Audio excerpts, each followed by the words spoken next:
First one is that I have always, as a person, felt that Abba needed a whole lot more support than it's getting. And this is not something that started today, it's something that started decades ago. Even in my previous life as a banker, we had to create a product to support Abba indigenous manufacturers. And one experience we had, some people will tell you they are dealing with the smaller market, the middle market is very risky. Theoretically, maybe they are right. But in practice, if our people borrow from you for a business, the only reason why they won't pay you back is that either they are dead or that the business collapse. These are the genuine business people. Of course, there are a few 419ers going around with the program with papers and files, and those are not the people we're talking about. We went to Ram and we saw people, they will tell you they are making peanuts, they are making akwete, they make vegetable oil, palm oil. These are genuine people. And they borrow a paper, they want to borrow again. So while at that time, I remember correctly, lost loans, what we call lost loans, is the average loss that you undertake when you lend to a particular industry. So the commercial and SME market had lost loans of about 15-20%. But when we created that product for SMEs, the lost loans were less than 5%. And that was as far back as 2011, 2012. So some of the theories upon which decisions are made are wrong. And one the fundamental theory of everything else is wrong. And so you want to throw money at the big corporates who want to borrow at less than 1%, but they have the dividends. Okay? And they probably don't need the money. Now the people that need the money, because you have already framed your lending structure in such a way that it becomes difficult to lend to them. They are denied of funding. So from funding in the market, statistics have it that the country spends over $2 billion every year on food importation. Food alone. So when you now extend that to all the other importation, you will find that the majority of us, if you check around you, virtually everything you are wearing is either imported from China, India, or somewhere else. And until you move away from being an import dependent economy, you cannot place your finger on your foreign exchange management system. And that is why you have exchange rate today at 500, tomorrow it will be 700, next tomorrow it will be 1,000. Today, I think it's about 1,600. You can get to 2,000 if we don't do something about this. And what it is just because we are importing virtually everything from the profound to the profit. So at some point, you get to some people's houses, bottled water made in China, made in Bangladesh.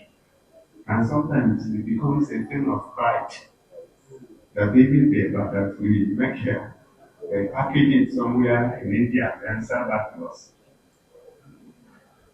So what we have come to do here is to, we're not saying don't report.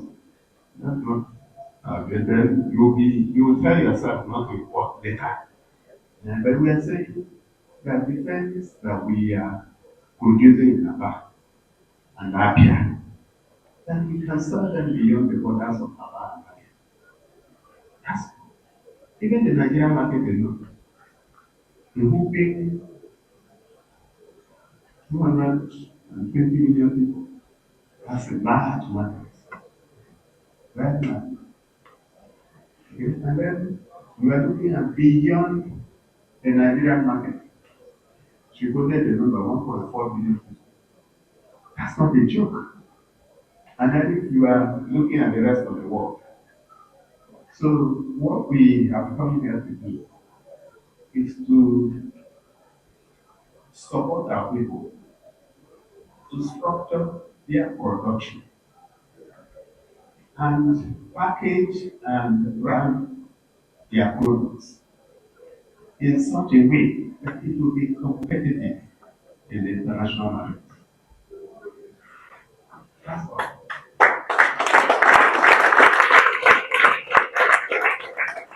And you know, the international market is not deceived.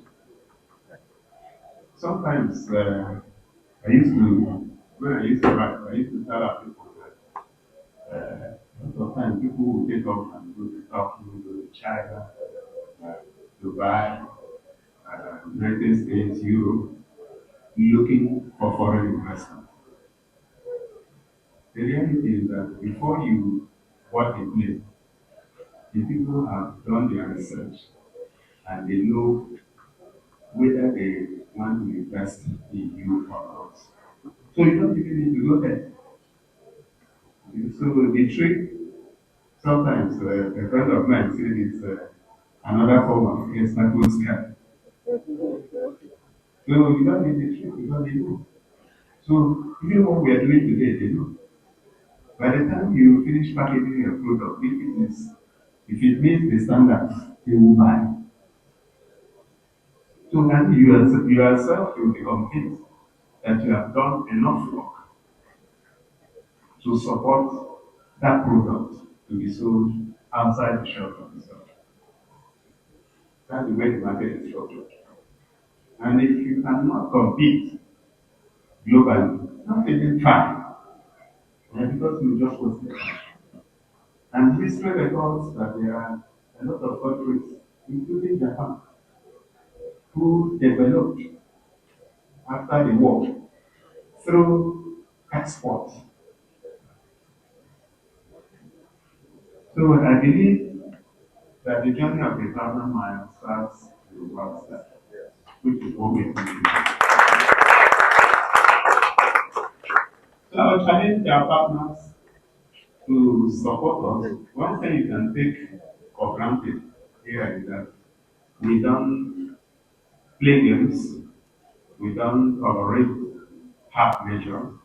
Whatever we tell you, that is the way it is. If we are not ready, we will not do it. For us to come and commission today, that means we are ready. And anybody who comes to tell you, oh, you need to do, tell them in the line. It must be done right. And any product that does not pass the test, don't be sympathetic, fail it, so that we can start appreciating it to such a specification. So it's another way of saying that our standards are very high. And what we look out for, very, very quality standards. We don't joke at all. So for those who are in one way or the other associated with the airport group, the output should be second to none. So it will be sad if you have passed the product and the product fails in that elsewhere. And we also have our way of checking. We don't require money as government from here. So if anybody is coming to tell you, oh, government wants to make money, it's not an investment. This is our own support to our people, the micro, small, and medium scale enterprises.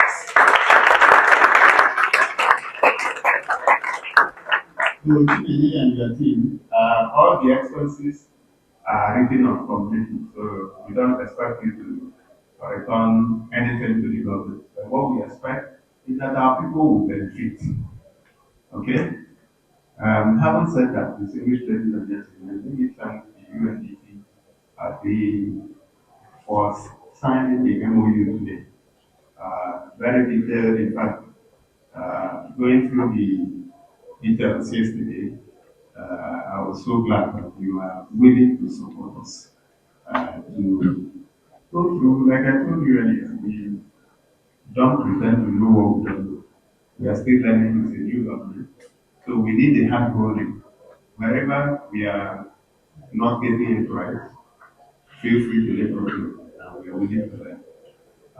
So there are a lot of areas that the UNDP will help us, particularly in the area of renewable energy. We talked about it, and the expansion of the Omwaya, part of the electricity distribution, which, by the way, I think we're getting the final of in a few days before the end of the week. So hopefully we will get to the stage of implementation. Please, Honorable Commissioner for Power and Public Utilities, thank you for the work you have done. The reward for hard work is more work. So you have had a discussion with my sister Elsie, and she willing to support us with Acera and then all the ring fence for Omai. So please find time to sit with her. And she has a very strong team that have done it in so many places. So there is no need to be writing the way. So thank you so much. Let me also thank all the people that have worked on this for so I think we started it about 2 years ago. And today we are here. We struggled first of all with where to locate the export growth lab. It was supposed to be in some building that we bought. Is the NIDP? What? BOI. But then we felt that it was better to locate it in a place that we are prepared for excellence. And this note, I would like to recognize the Director of Government Polytechnic and the team, and also the Chairman of the Government Council of the Polytechnic and the Stanley Baby. Thank you so much for what you're doing. So the challenge for you is also to protect this place. We decided to put it in there. And we know that we have experts within the presence of this polytechnic that would support Francis and his team.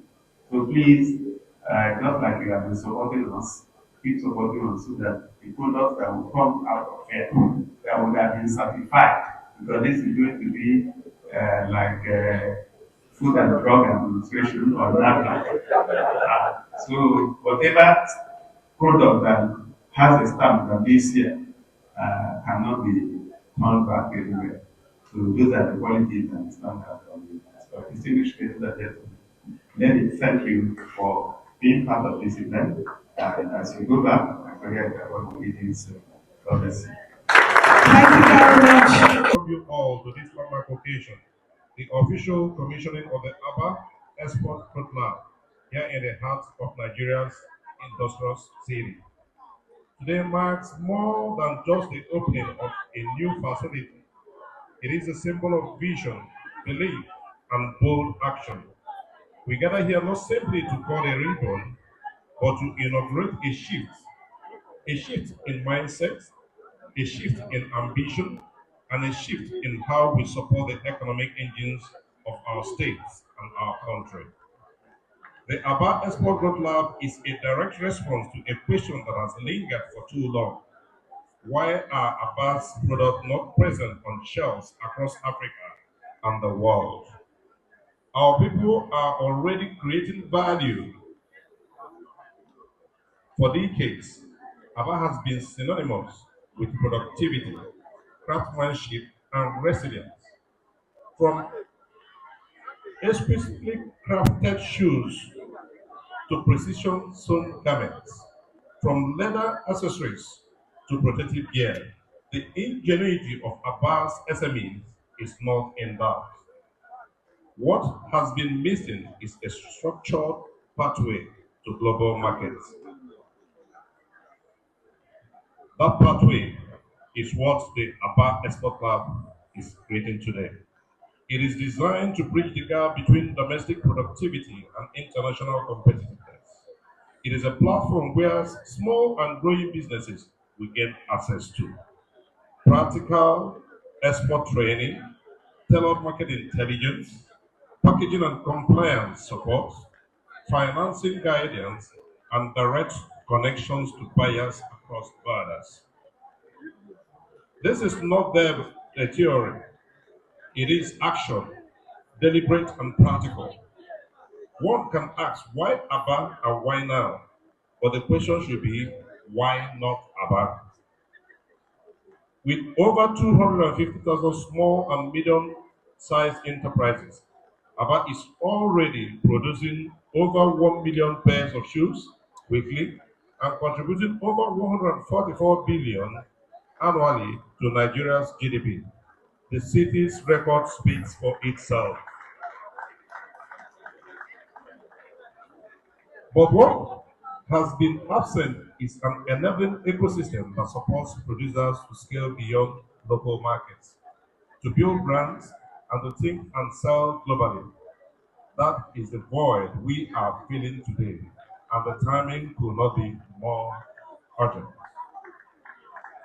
With the Nigerian economy facing headwinds, from inflation to foreign exchange volatility and shrinking purchasing power, now is the time to empower our entrepreneurs to earn in stronger currencies, expand into larger markets, and build sustainable livelihood.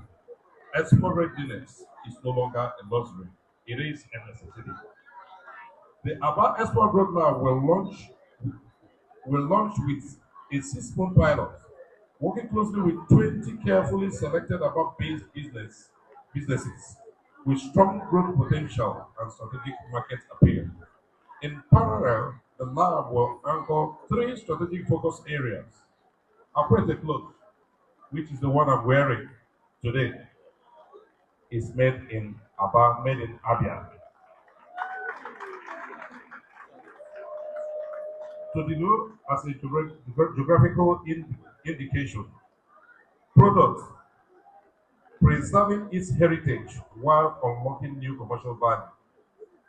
Two, safety footwear and protective gear targeted at the oil and gas and construction sectors, both within Nigeria and regionally. Fashion and apparel products that resonate with African and diaspora markets, tapping into a growing wave of cultural and consumer pride. These sectors are not chosen at random.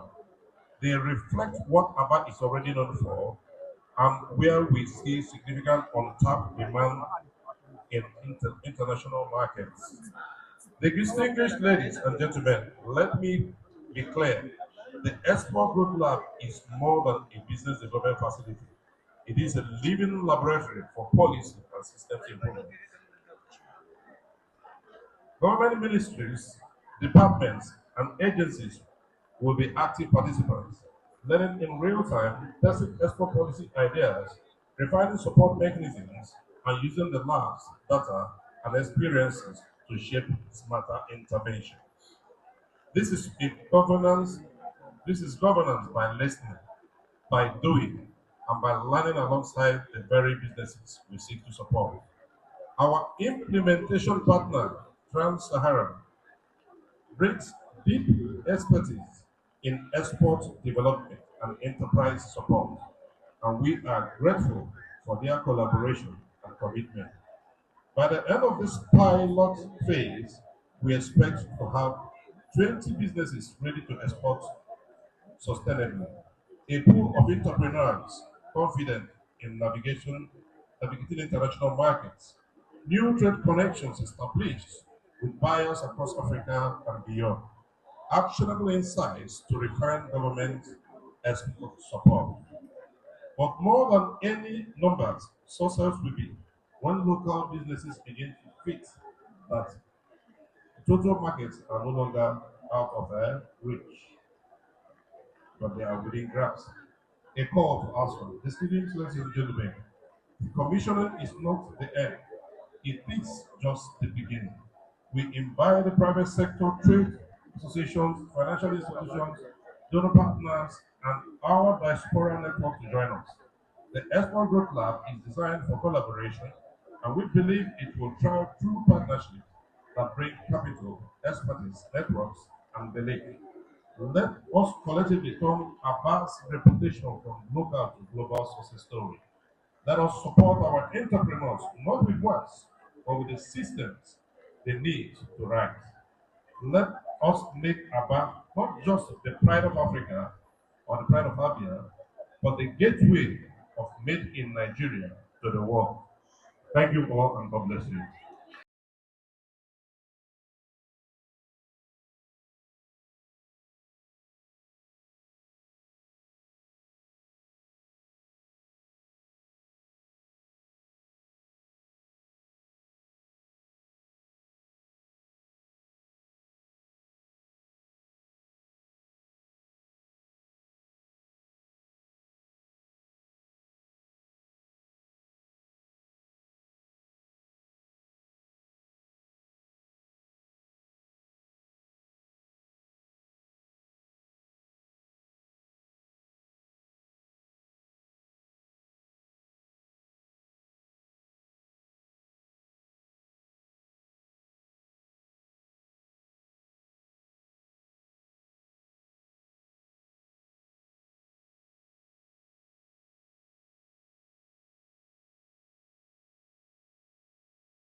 Let's take a shot.